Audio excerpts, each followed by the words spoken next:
30 টাকায় 10টি দরে ও 15টি দরে সমান সংখ্যক কলা, অর্থাৎ তুমি 30 টাকা দিয়ে 10টি কলাও ক্রয় করছো।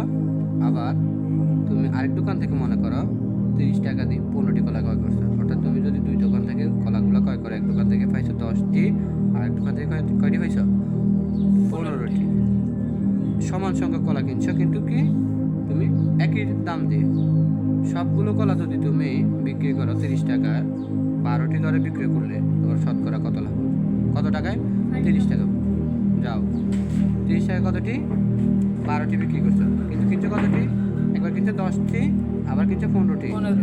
কিন্তু 10টির দামও 30 টাকা, 15টির দামও 30 টাকা। টোটাল তোমার টাকা কিন্তু 60 টাকা দিয়ে তুমি 25টা কলা ক্রয় করছো, আর 30 টাকা বিক্রি করছো কয়টা? 12টি। এবার আসো আমরা অঙ্কটি সমাধানে যাই। তা আমরা লিখছি 10টি কলার ক্রয় মূল্য 30 টাকা। আমরা একটি কলার দাম বার করছি, বা একটি কলার ক্রয় মূল্য নির্ণয় করলাম। একটি কলার ক্রয় মূল্য হচ্ছে 10 দিয়ে 30কে ভাগ করলে একটি কলার ক্রয় মূল্য বের হবে। একটি কলার ক্রয় মূল্য কত? 3 টাকা। 3 টাকা। আবার 15টি কলা যে ক্রয় করছো তুমি 30 টাকা দিয়ে, তাহলে ওই দোকান থেকে তুমি একটি কলা কত টাকা দিয়ে কিনছো? একটি কলার ক্রয় মূল্য যেটা বের করতে হবে 15 ভাগে 30, 15কে 30কে ভাগ করে 15 দিয়ে একটি কলার দাম বের হবে কত? 2 টাকা। 15 একে 15, আর 15 দুগুণে 30। হরকে যে সংখ্যা দিয়ে ভাগ করবা, লবকেও সেই সংখ্যা দিয়ে কী করতে হবে? ভাগ করতে হবে। ভাগ করার পরে ভাগফলটা আসলে 2 টাকা। তাহলে তোমার এখানে একটা কিনছো 2 টাকা দিই, ওখানে একটা কিনছো কত টাকা দিই? 3 টাকা দিই। তাহলে তোমার 1 যোগ 1 অর্থাৎ 2টি কলার ক্রয় মূল্য হলো 3 যোগ 2 অর্থাৎ 5 টাকা। 2টি কলা কত টাকা দিয়ে কিনছো তুমি? 5 টাকা দিয়ে। ওই কলাটাই তুমি আবার বিক্রি করছো কত? 30 টাকা। তাহলে 12টি কলার বিক্রয় মূল্য 30 টাকা।